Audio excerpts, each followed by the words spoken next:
Trump and company might think they can fire their way out of ethical leadership or ethical special agents at the FBI or ethical deputy U.S. Marshals. They can't.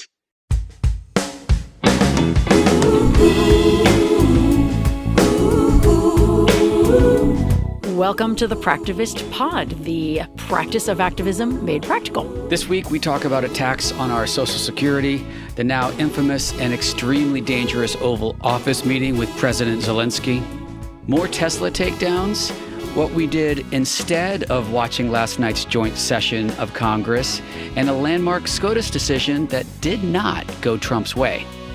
And then we get a legal breakdown from one of the best in the business, former federal prosecutor and the host of Justice Matters, Glenn Kirschner.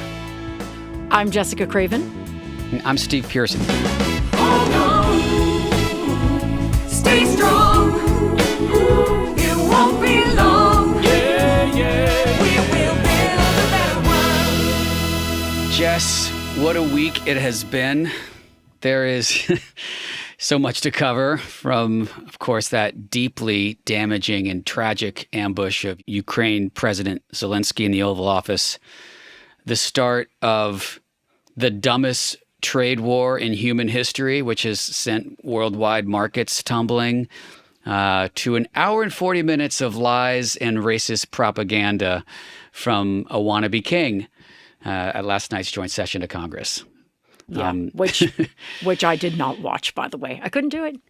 Could not. Nor do it, did I. Yeah. And we're gonna talk about that at the end because we got some fun comments from other people who did other things instead of watching that. And I think all in all, I don't know why people would put themselves through that, like really taking care of ourselves, taking care of our mental health right now for this long haul.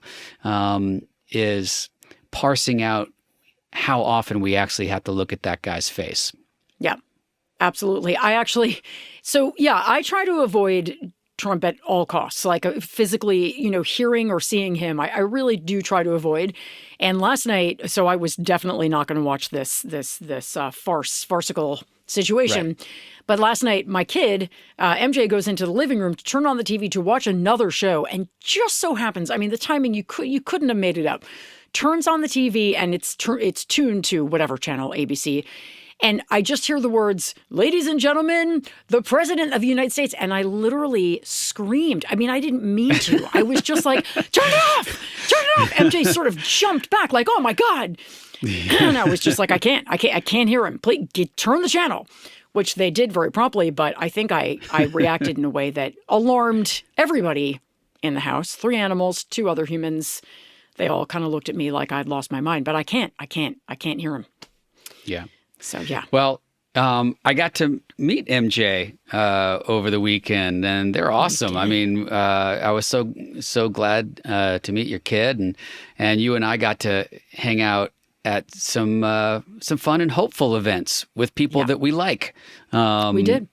It's just the first one that we went to was an event with Congressmember Dave Min from California, who we both helped elect, and who took over Katie Porter's seat down in Orange County. Mm-hmm. And with a bunch of activists in my neck of the woods here in the San Fernando Valley, and we didn't know we were both going to be there. We just kind of randomly were both there, which means we travel in the same cool kids crowd. or very nerdy kids, one or the other. I think it might be the latter. But yeah, I got invited there by a friend of mine from my neighborhood who was like, "I'm going and I can bring you along." And I went because anytime I can get an opportunity to have FaceTime with a member of Congress, I don't care who they are, I almost always am going to say yes, because there may be that chance to say the thing that we're all needing Congress to understand. And I thought, I don't want to bird dog the guy in like a private event, but, there might be a chance to say a few things. And there was, and I did. And always trying to kept it very nice. He's great. But, we got to take our chances. If you run into a Congress member at the dry cleaner or on an airplane or anywhere, except for maybe in a public bathroom, you should leave them alone. But otherwise, although famously, that is, sometimes very successful bird dogging has been done in public bathrooms. But we got to find them where they are and talk to them. And so, yes, it was a great opportunity to do that and to hear from him. And what'd you think? What'd you think of the talk, Steve? I thought it was good. I came to hear from him. I also came for the food. I'm very food motivated, but absolutely, me too. It was a nice spread. Free lunch, literally. Lovely lunch. Yeah. No, it was a small group, so it was a great opportunity to hear from him. It was mostly off the record, but he's been great because he is putting up some legislation around Doge rather, and talking about the people who are really, working to stymie what Elon Musk is doing, at least throw some sand in the gears. We had some interesting conversations about messaging, which always comes up at these things, around the influence of consultants and staffers around electeds, which we could have a deeper conversation about. I have a lot of experience with that personally, and consultants and communications directors for our members tend to be very, very risk averse and really can hold our members back even when they want to be strongly voiced in their statements. It's a deeper conversation to have about what we need in this moment and also what's politically effective in this moment too, because I don't think being risk averse is the right political move for any of these Democrats right now either. So. And I was telling, not to interrupt you, but I was telling some people I spoke for a group this morning called Seniors Taking Action, and they were saying they were so frustrated with Democratic leadership and with many Democrats, not all, because we all know who the exceptions are. But I was talking about this conversation we had about consultants and about how Congressman Min had talked about something that, it wasn't off the record meeting, so I don't want to go too into details, but how he had wanted to kind of double down on an argument he was having with some MAGA people, and a consultant sort of pulled him back from doing so in an argument that he definitely had the higher ground on and could have won. And I was telling this story at this meeting this morning and saying, I really believe, I know political consultants, they've got their place and perhaps they are needed. I don't know because I'm not a politician. But boy, does it feel like they are hurting the Democratic Party right now. And when you look at the politicians who have the most cult-like or devoted following, they're without exception politicians who are not talking to consultants. Donald Trump being a huge one, but also AOC, Bernie Sanders, they're not checking with some person in a suit before they say things that they want to say. Jasmine Crockett, they're just saying it. So it's really, it just feels like, come on, we've got to, I agree with you completely. We've got to start taking risks. It's a structural problem, and I don't want to cast a blanket, negative connotation on political consultants. It sounds terrible, like a political consultant. That sounds bad. I've worked with a lot of really great, dedicated, principled people who work as political consultants and really drive campaign strategy in all and ethical ways. So it's not everybody, but it's just the structure of all these campaigns needs to change a little bit. This is a moment where we're fighting for our democracy, where we're fighting for against authoritarian and plutocracy. We're not really, I do think it's politically expedient and effective to be strong and to talk about what you stand for and stand up to this. But even if it wasn't, it's the time to fucking do that because there may not be elections in a few years if we don't speak up and do it in a unified way right now. So.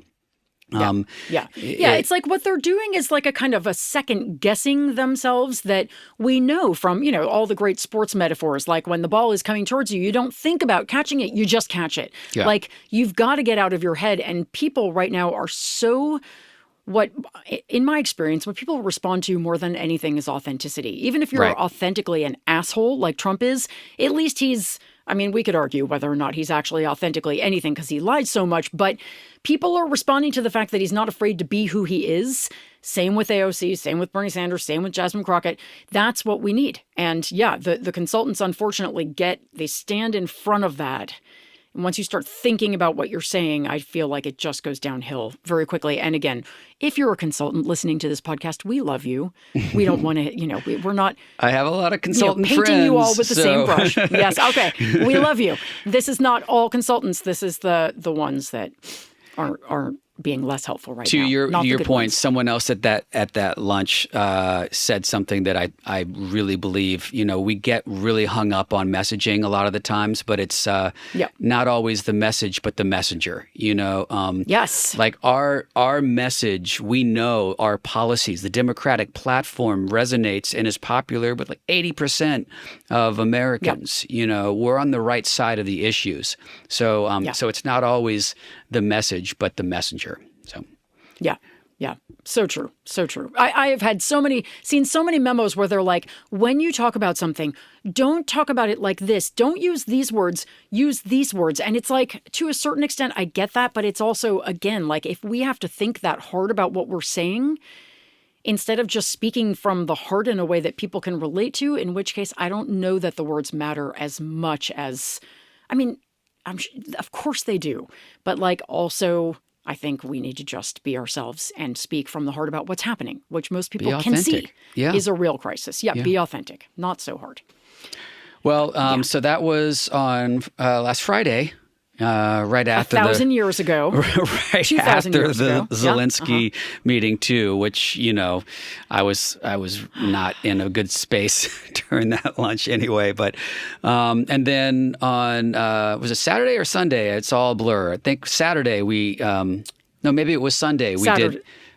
Saturday I was at the Democratic Party of the San Fernando Valley convening where I was reelected as an executive board member. Yay. Oh, and congratulations. Thank you. And then Sunday, we went to the Tesla takeover with some of our besties, including some real leaders in our Los Angeles community of activists. And it was really fun to be in community. That to me, and we'll share some pictures and video here for those watching on YouTube of us there, and the great signs that we had, including one that your husband made and one that my wife made. But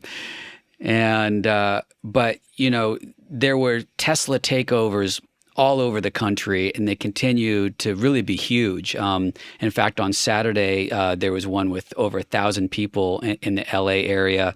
Ours had a little over 100 people, which was great, but just so important to be in community with each other doing this work. It really, especially with all of the, horrific and really, frankly, hard to wrap your head around stuff happening right now, just to be together with people who are taking time to, put positivity out into their community. Man, it was great. I felt great being there with you all. Yeah, I agree. And then when you see all the different coverage across, you go on social media and you see Tesla takedown here, Tesla takedown there, and to feel like you were a part of that, for me, is very, very special, because I believe these Tesla protests are going to be very historic. I think they're going to make a huge difference, and I think we're going to talk about them for a long time, the way we talk about like the airport protest at the beginning of Trump's first term and the Women's March. They're huge. They're a shift in tactic, I think, for the resistance, where we're not only out in the streets, but we're very strategically targeting an economic lever that can really hurt our opponent, one of our opponents, probably the worst one. These takedowns can hurt Tesla stock, and as I've said before, that's a really powerful thing. So it's great to be there. The signs are great. And I just want to say one other thing, which is that one of the guys at our Tesla takedown, a guy who came with his family, he had a sign that talked about Musk and Musk being horrible, but he also mentioned something specifically about protecting he obviously was the parent to a trans child. So he said something about I can't remember what, but he tied Musk to the attacks on trans kids, and my kid is trans, and they saw that sign and it totally made their day. They were so moved. And again, it was such a great reminder of like the intersectionality of this fight and how it's so important to remember all the different pockets of people that we're fighting for, and also with the really hard hit communities, the trans community, the undocumented community, how important it is to show solidarity over and over and over again, because they are really struggling. And anytime we have a chance to sort of just put up a hand and mention them or say, we love you, we're fighting for you, it's really meaningful. I looked at MJ's face when they saw that sign, and I literally went over to the dad and I was like, I can't tell you what you just did for my trans kid as well. So thank you for having that sign. And just the when we come together and we speak up for each other, that is when I know we are more powerful than the other side. Absolutely. It's very powerful. So we had a busy and really uplifting weekend. Now let's talk about what we need to do this week. Yeah. Well, we're going to talk a lot about Social Security. I think we're going to focus on that quite a bit, because I think this week we saw a real turning point. We've been fighting on a million different fronts, and last week we were fighting a lot, on the Medicaid front and really calling out the fact that was being targeted. And this week, through a series of events, you broke some news. You got some information from a whistleblower. I did, which is weird because I don't consider myself a journalist, but I am a content creator, and I have not a huge platform, but a big enough platform at this point that somebody I know from literally like a school thing, like a mom I know. Interesting. Texted me and said, I have a friend who is, works for the federal government. And she was very vague. She's like, I cannot give you specifics. She wants to remain anonymous. And then she started to send me some screenshots of what this person was saying was happening at the Social Security Administration. And I was like, can I post these? And she went back and forth with this person a bit to make sure it was okay. And I posted them. Then they got picked up by Courier, and then a bunch of other organizations started talking about, there was also the former commissioner of Social Security had come out at about the same time. And the general message being like, they're attacking it now. It's happening now. Yeah. It's not going to happen legislatively. We're not going to see them do a bill that we can, filibuster. They're literally hollowing out the agency by defunding it and firing everybody. And what this woman said, and also what the former commissioner said, basically we're looking at about, 1 to 3 months before we start seeing an interruption in services. Yeah. People not able to meet with administrators, not able to get their claims processed, maybe not getting their checks, maybe collapsing the entire agency. And this to me has felt so like a 5-alarm fire that it's kind of all I've been talking about for the last several days, because I'll tell you, the average American, obviously, as you and I both know, wholly opposes cutting Social Security. Absolutely. It's like the third rail of politics, but they don't know this is happening. So it's how to get that information out. It's our money too. Like the misnomer that Republicans always talk about. These are our earned benefits. This is the money that we set aside. Oh yeah. And you're right. This is a third rail, and Republicans have been trying to dismantle Social Security for decades. But this is not being done properly. It's being done illegally, and it's going to have really devastating effects. So I'm really glad that that your friend shared this with you. It's really important, and it's since been picked up, like as you said, by NPR and Rolling Stone and Courier. So it's out there, but please, everyone, keep spreading the news about this. This needs to have more light shed upon it. You have a link to a doc that we'll share in our show notes that has the points that she was sharing with you. And we're also going to put a link to socialsecurityworks.org. Our good friend Bowser, John Bauman from Sha Na Na fame. He's a president of Social Security Works and is a friend and was a guest on How We Win. And we'll have him on soon to talk about this. But, I highly encourage you to support Social Security Works right now, because they're on the front lines of protecting our Social Security. Yeah, and they're a great organization. It's one of the few organizations that I stay signed up to, even though, they send an email probably every day.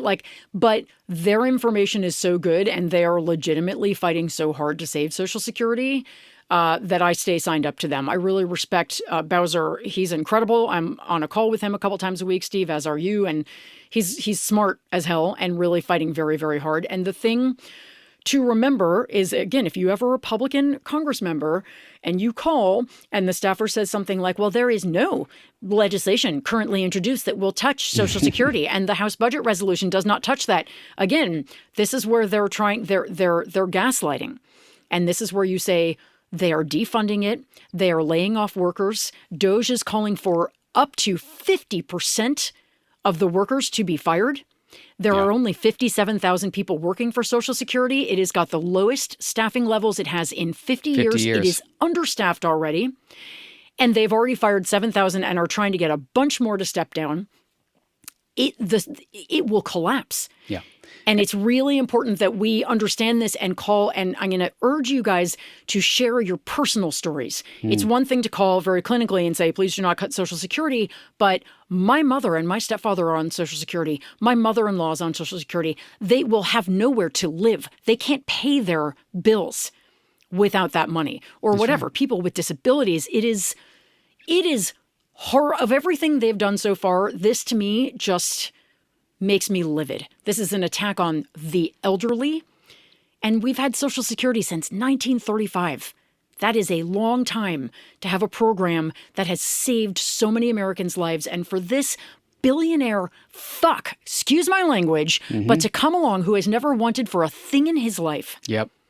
And to come along with his tech bros yeah, he's who not have worried also not about wanted his for retirement. Not at all. And the guys working for him are not either.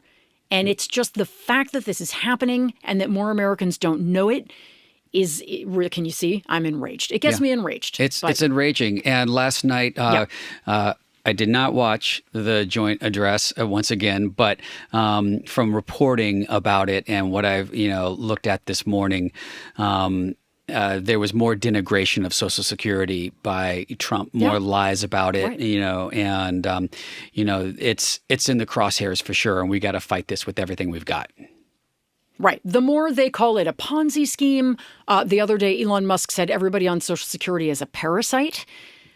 Those are the words that they're using, right, to spin it negatively, and the ultimate goal, that's not as such Ron subtle Wyden, language, too, whenever you're calling people. It's not subtle, right, you're right. It's not subtle at all. And the goal, as Ron Wyden said, the Democrats did a press conference about this a couple of days ago. Ron Wyden, Amy Klobuchar,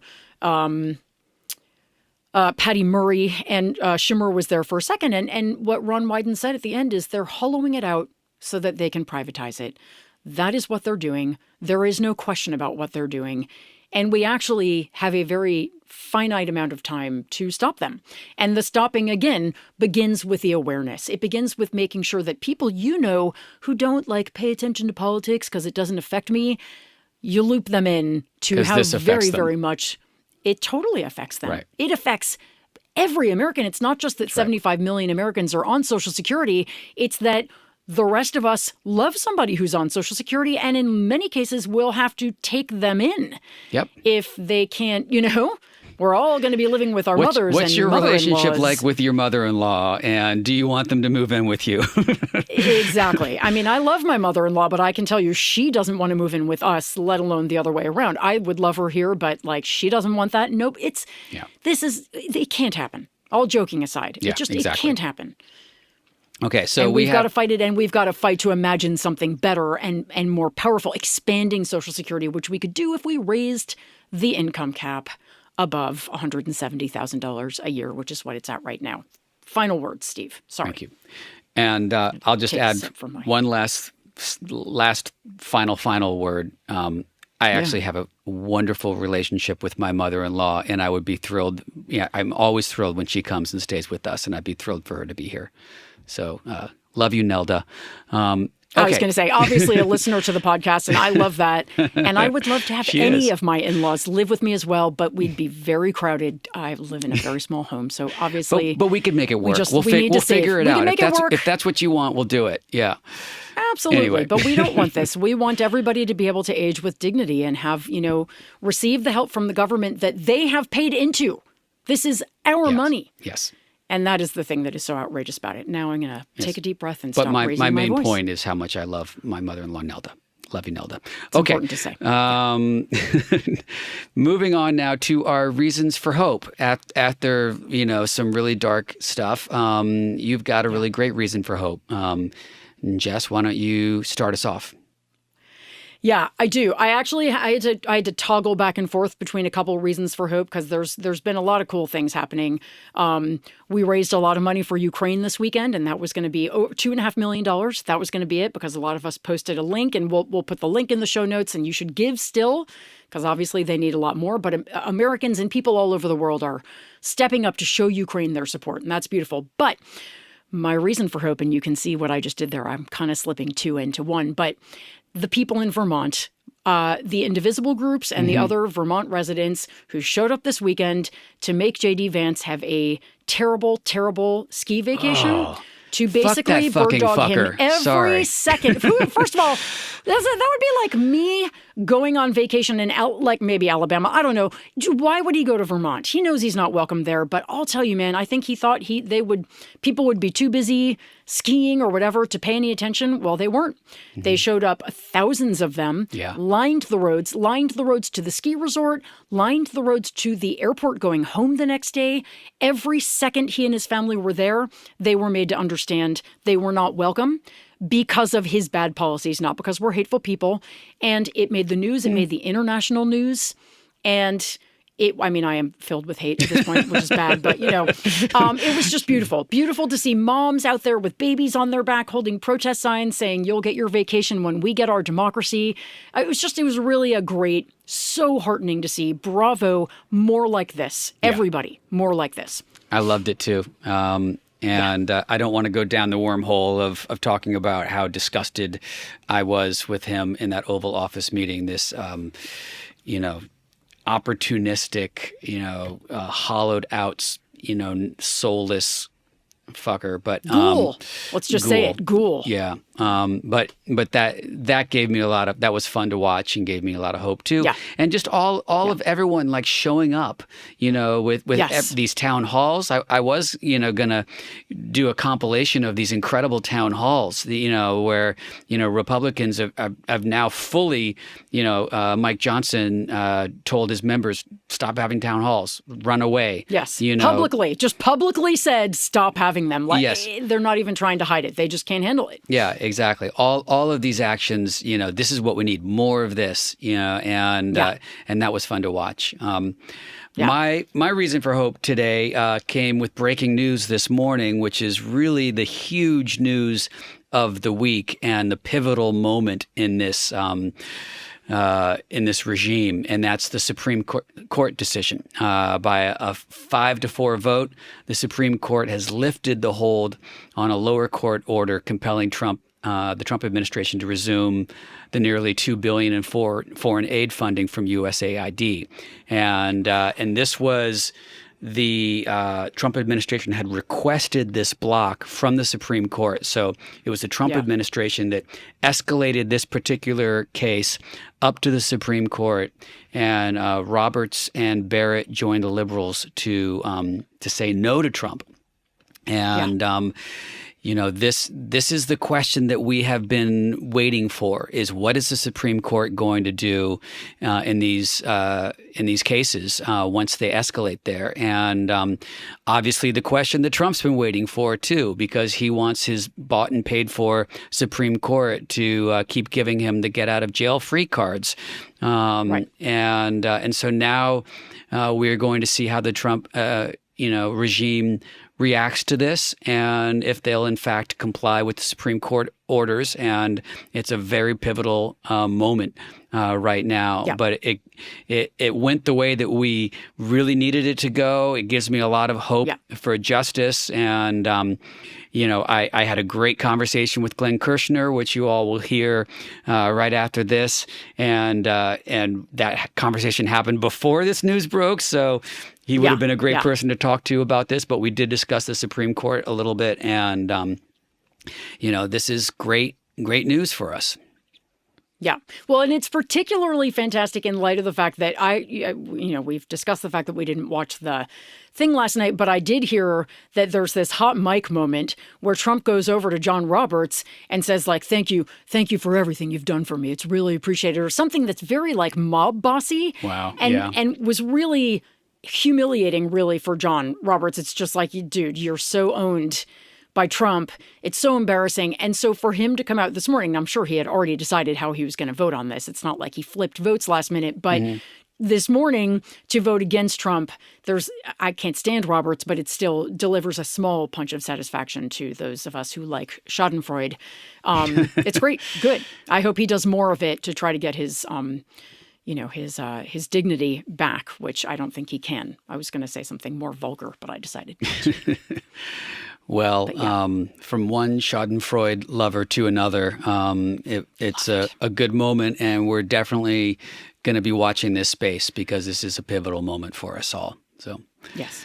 So speaking of justice and where we are with the courts, we have a really great interview coming up now with Glenn Kirschner.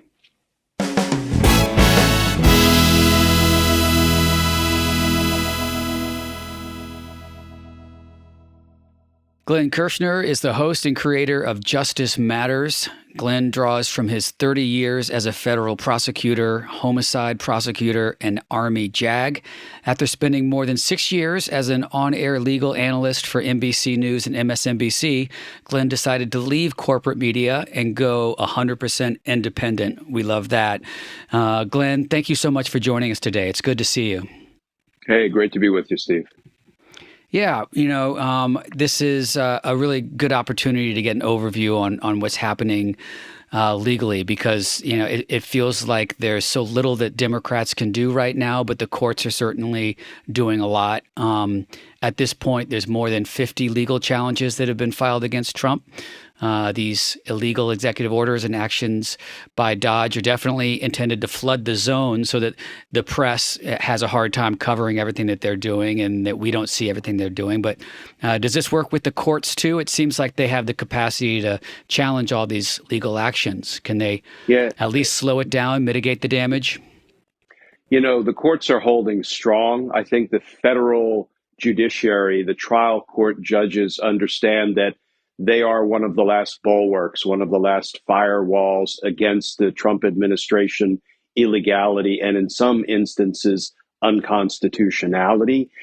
They certainly have the capacity, and I always look back to the experience of 2020 when more than 60 really bad faith lawsuits were filed by Trump's nefarious lawyers trying to undermine or overturn the results of the 2020 presidential election. And almost uniformly, the judges rejected those challenges to the results of the election, including all of the Trump-appointed judges who received those cases as part of their assignments. So I'm confident the courts will continue to hold, will continue to remain strong. There have been preliminary injunctions and temporary restraining orders and all sorts of rulings, including by Trump-appointed judges, against what Trump and company are trying to do. Of course, the comeback is always, but the Supreme Court. Right. And I don't have a good answer for, but what about the Supreme Court, which has been willing to sort of either work its way around, ignore, or rewrite the express language of the Constitution. So that will be another problem that we have to contend with on the rule of law front. But right now, the trial court judges are holding.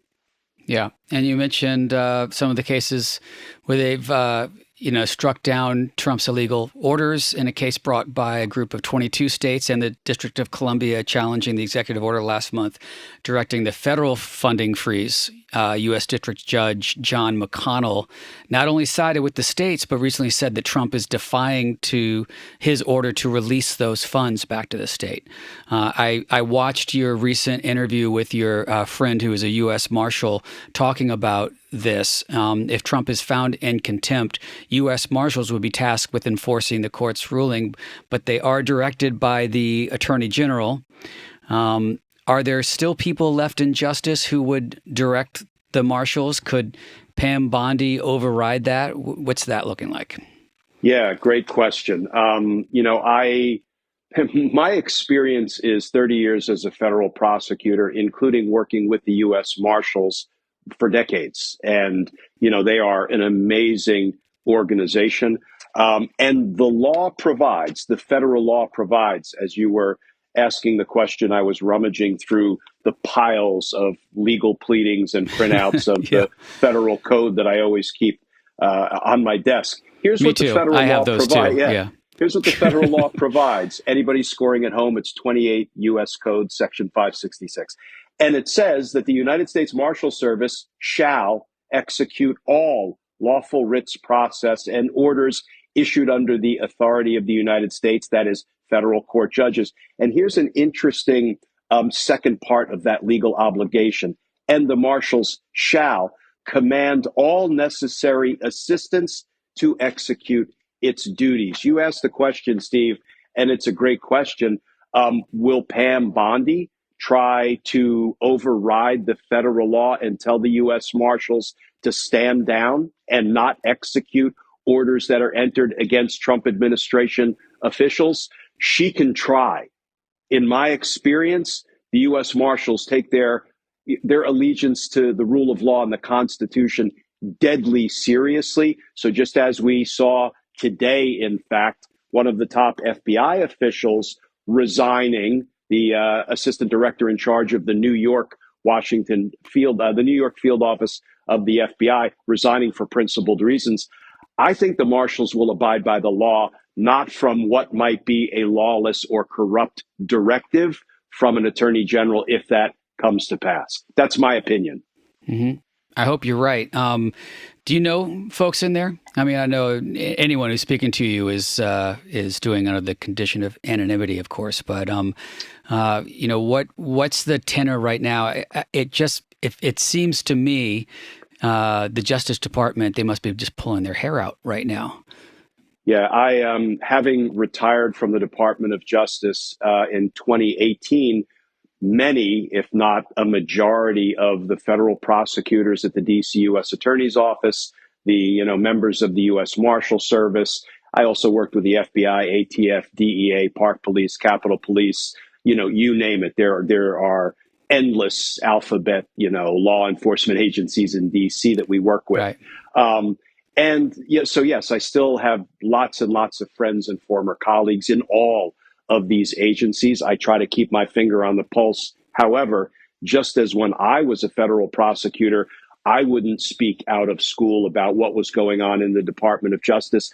I don't even ask my friends and former colleagues about anything that, they shouldn't be talking about anyway, and they wouldn't talk about. But there are a lot of folks who are recently retired, including from the U.S. Marshal Service, who do know precisely what has been going on. So, but here's the good news, kind of pulling back to the 30,000-foot view when it comes to the attempted corruption of all of the government agencies responsible for enforcing the laws of our country. Trump and company might think they can fire their way out of ethical leadership or ethical special agents at the FBI or ethical deputy U.S. Marshals. They can't. The ethics is like part of their DNA. They would have to basically get rid of everybody in the FBI, the Marshal Service, and other law enforcement agencies. And then what are they left with? So, I think one of the points of light is that these agencies are populated with great folk, and they're not going to stop being great folk just because Donald Trump is firing some of the top ethical leadership of these agencies. Well, thanks for teeing up my next question, because I was going to talk about firings that have been happening, not necessarily with justice, but this week a federal judge in California ruled that the mass firing of probationary employees by OPM was illegal, must stop, and those workers must be reinstated. This came from a suit filed by a number of labor unions representing these workers. Can you talk about this suit and where it goes from here? Yeah, Judge William Alsup, the judge out in San Francisco, federal court judge, who ruled that the mass firing of thousands and thousands of probationary employees was illegal. And you gave me the minute I needed to pull up that ruling that I have here. And a couple of things I want to say about that case. First of all, the Office of Personnel Management, which really didn't have the authority to direct all of these government agencies to fire all of these probationary employees, they actually handed down the directive on February 14th, which was a Friday, and they said all probationary employees must be fired no later than February 17th, which was the following Monday, which happened to be a federal holiday, which means these people didn't even get 1 day of advance notice that they were being fired. They were losing their salary. They were losing their benefits. They were losing their health care. This is the kind of callousness and cruelty and chaos that is precisely what Donald Trump is going for. This has nothing to do with government efficiency or addressing fraud, waste, abuse, and corruption in the ranks of the civil service corps.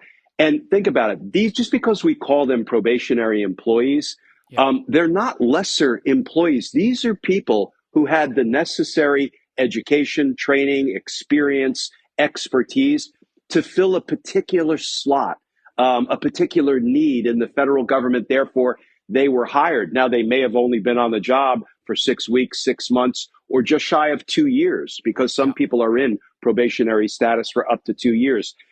This was not a performance-based or a money-saving based mass firing. This was for the sheer callousness and cruelty of it. He's trying to instill fear, I believe, in the 2.1 million civil service corps, the federal government workforce, and it's not working. When he sends out these fork in the road emails, resign or else, basically they got about 75,000 of the 2.1 million federal employees to resign, which is basically normal attrition anyway. So it's not working. But I was really heartened to see Judge Alsup say this has to stop. This is illegal, these mass firings. But now we all know what's going to happen.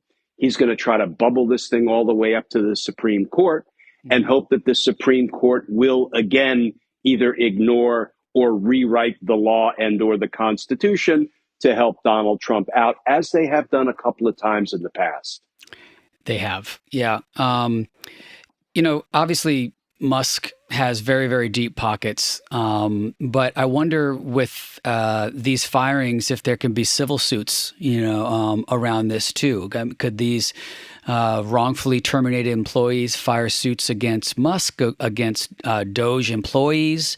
Could there be some kind of class action suit to, sort of at least gum up the works and maybe give pause to some people working at Doge? Yeah, good question. I will always caveat any discussion I involve myself in when it comes to civil litigation and class action lawsuits by saying I was a career federal prosecutor. So, for example, you commit murder in D.C., you were my problem. I was not a civil litigator. I wasn't a civil litigator. I've never. I don't know put why together... I laughed at that. It was nervous laughter. No, that's okay. That's okay. I never put a class together. I have a working understanding of it. And what I will say is, generally speaking, it's very difficult to sue federal government employees successfully, provided that what they have done is within the scope of their official governmental duties, because then they have a healthy dose of kind of sovereign immunity. And that is as it should be. We don't want federal employees or officers to be, spending all of their days in court trying to defend against official governmental acts that they undertook. However, if you think about the E. Jean Carroll case, right, where Donald Trump was successfully sued because ultimately what he did, and there were multiple E. Jean Carroll cases, but one of them, what he did was not part of the official duties of a president of the United States, which is why his immunity gave way and he could be civilly sued and was successfully civilly sued by E. Jean Carroll. Same principle holds true for all government employees. If it is deemed, if a judge finds that what Musk has been doing was not within the scope of his official duties, whatever the heck his title is, some kind of a special governmental employee. It sounds like a bunch of made up nonsense to me. But but then he could be successfully sued by the people he has injured or damaged financially or reputationally. Yeah. Well, interesting. I was talking last week's show with Randy Weingartner, the president of AFT, and they're looking at some kind of civil litigation too. I think that is compelling, and at the very least, anything we can do to throw sand in the gears right now is good. Speaking of which, our show is always about the lens of what can our listeners do. As we talked about, waiting for the Supreme Court to do the right thing feels like a pretty bad strategy. Do the courts respond to public pressure? I mean, I know that authoritarians take what power is given to them, and I believe it's less likely that this regime will defy court rulings if we are all out there making noise, calling our reps, showing up at town halls, and basically causing all that good trouble. If we don't do that, however, it seems like they'll be more emboldened to push the boundaries of what they can get away with. So, how do you see this heading, and what can people like us do? Yeah, action items are some of my favorite discussions to have. Let's do it. That's what I want. We all want to know what can we do, and we often are given the same answers, and they're valid answers, but I think we can expand on the action items, what we can do. Let me just answer your question. Do courts respond to public pressure? The answer is no, they shouldn't, any more than prosecutors, should never respond to public pressure. Anytime I made a prosecutorial decision, I knew I would be making somebody unhappy, maybe the defendant, the defendant's family, the defendant's community, or if I declined to bring a charge, I'm going to make the victim, the victim's family, the victim's community unhappy. That's very liberating because we don't make our prosecutorial decisions based on public pressure or sentiment. We make them based on the law and the facts, period. And I think judges, courts sort of follow the same MO. They do not respond to public pressure, but boy, we know politicians do. So the one thing that we hear all the time is call and write and text and email and pester in all lawful ways your elected officials. And that's not just your member of Congress. That's not just your senator. It's everybody on your city council in your town and your mayor's office and your governor's office. And yes, your elected officials in Washington. And I don't care if you're in a red state or a blue state, pressure bursts pipes. So even if your elected representative is not going to be amenable to a pro rule of law point that you're trying to make because you see that this Republican administration is anti-rule of law, do it anyway. And here is the other thing it's an action item that, and I'm glad you brought up the Randy Weingarten and the American Federation of Teachers thinking about bringing suit. There are nonprofit organizations that are in court right now, every day, all across the country. I hate to spit out, I should have a whole list of these organizations because I don't want to favor one over the other, nor do I want to tell people who they should donate to. But like CREW, right? Citizens for Responsible Ethics in Government, Free Speech for People, the ACLU, and they go on and on and on.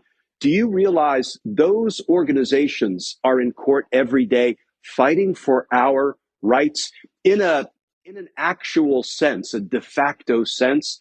There are lawyers. They're in there fighting for our rights, but we're not in an attorney-client relationship with them.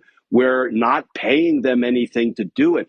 So please support these groups that are in court literally fighting for us. It doesn't have to be by just donating money. It certainly can be, but it can be, you can call up your local nonprofit groups that are involved in these fights for our rights and offer to volunteer your time or knock on doors or go out, phone bank for them, try to help raise money for them, work in their office, be a file clerk. I mean, heck, I do some of that stuff myself with these organizations because they're fighting for us. So we should be supporting them in every way we can. And I don't think it's intuitive to reach out to, we donate to political candidates all the time, but I don't know that we think about donating to the nonprofit organizations who are fighting legal battles on our behalf in court every day.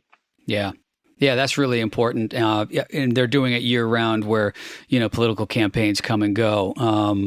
But that's a great tip. And we will put all of those links you mentioned and some more into our show notes page so people can get involved if they want to. So thank you for that. Let me rephrase that. People won't get involved if they want to. They must, because we all need to step up and support these groups right now. And I think we're going to see more and more. We're going to see more and more protests. I think as he continues to alienate and outrage all sorts of, all segments of the American population, he also happens to be galvanizing world support and consensus against him and his policies, and unfortunately the United States writ large. I think we're going to see more and more and more protests. You talk about autocrats taking the power that, whatever power they can take. We saw a post today from Trump: no protests on college campuses, and don't wear masks, and we'll imprison you.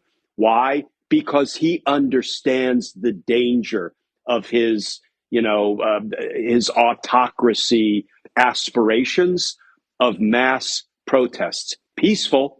And of course, we all know there is some risk there because Trump is the one who said, can't we just shoot him in the legs? But I think, that's an indication that he fears the power of the protests. So I think we have to keep doing it. And I think they're going to grow and multiply. Yeah, I did see that Truth Social post today talking about illegal protests on college campuses. I'm not the lawyer in this interview. I'm not sure which of those college protests are actually illegal.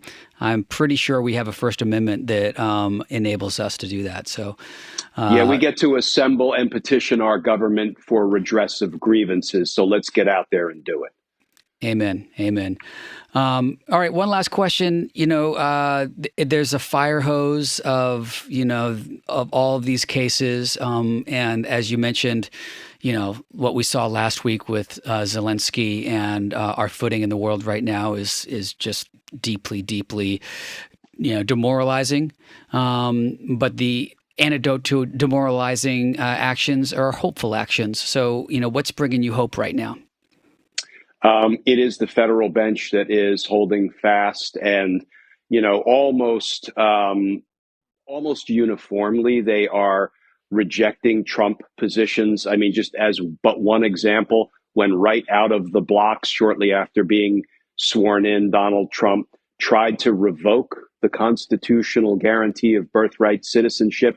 It was a Ronald Reagan appointed judge who's been on the bench more than 40 years, who said to Donald Trump and his people, what you did was blatantly unconstitutional. So there are points of light out there. What I'm keeping an eye on is because I can't keep up with how many civil suits have been filed at this point.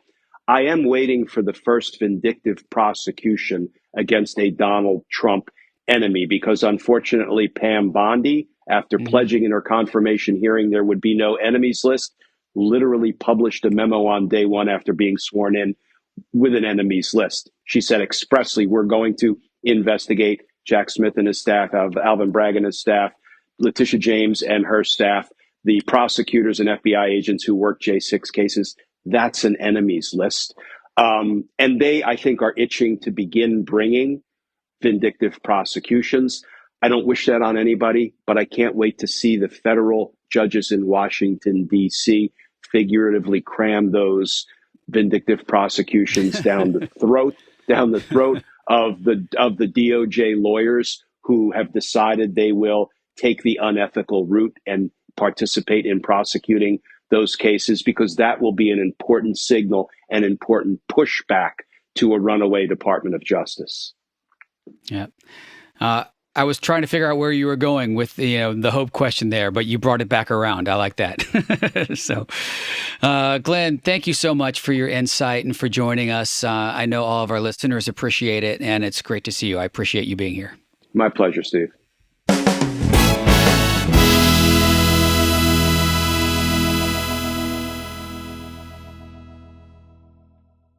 All right, we're back now with our listener engagement segment, hearing your comments. And just as a reminder, we do have a call-in number, which no one's used yet, Jess. No one's called us. Come on, guys. It's Don't leave me 818 hanging. 824-4286. We want to hear from you. We want to hear what you're up to, and we want to feature you on our show. So leave us a message. You could, even if it's just a text that says "you up," that's fine too. But anyway, so what I wanted to talk about today, and we can share some of these, is what people were doing while they were not watching the joint session of Congress last night. And I was out to dinner with my wife, Melinda, and we were eating fajitas at Mexicali in Studio City. So I just put out to the Blue Sky community about my fajitas and what are you doing instead of watching a liar lie over and over again. And you want to help me read some of these? There were some really good ones. I'll say the first one that just really made my organizer heart feel so good was someone said, enjoying the feeling after protesting near my home with about 200 other people who want democracy to return. I love that. That's a good thing to do instead of watching the Orange Menace on TV. Yeah, because the 50501 movement had all kinds of protests on Tuesday, and some of them were in the evening, so that's great. That's right. This person said eating blue M&Ms. I love that. Yep. Terry Ann Roth said, well, first I watched an episode of Murdoch Mysteries in honor of all Canada, and now I'm on a Zoom board meeting for a nonprofit that rescues books destined for the Recycle Center, and we give them away, doing something to help my neighbor.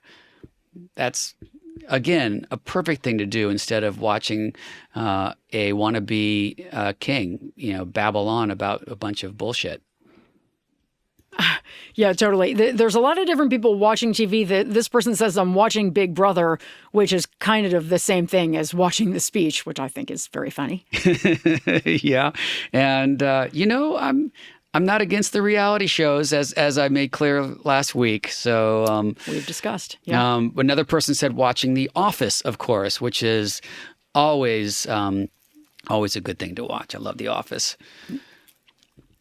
And this person says watching cicadas shed and mate on the Americas. Wow, that's very scientific, way more interesting and way less annoying. Oh, I think the Americas is a show. I was like, are you watching them in your yard? But no, they were watching that on a show. There's a lot of TV watching. I watched Ted Lasso, the final episode of Ted Lasso, which I felt was actually perfectly perfect for sort of an antithesis to the Trump speech. So feel good and so about using love and community to succeed. And I felt that was very fitting. So that's what I would have written had I been on Blue Sky, which I was not. Nice. Well, I'm glad you had the good sense, as I did, to not watch that guy. And and thank you to everyone who responded. And thank you especially to everyone who is out there doing stuff in their community to make a difference. So that's the best way to handle all of this, is just to look at where we can make an impact, whether it's rescuing some books and recycling them or showing up to a protest. This we didn't mention this earlier, but we should mention it now. This weekend is the Women's March also, and there's going to be a lot of big marches on Saturday. So we'll put a link to that too, and hope you join those. And March for Science on Friday all over the country. So yes, both days. That's right. We'll have all those marches. Everyone's going to get their steps in. Yeah.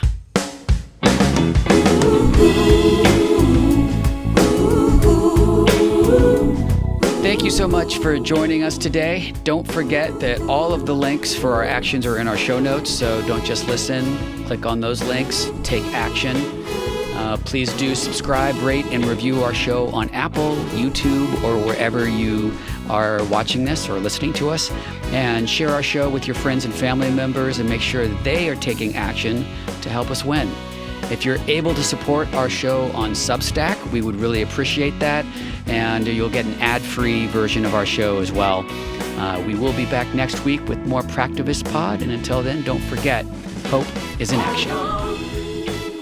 Bye, everybody. Stay strong.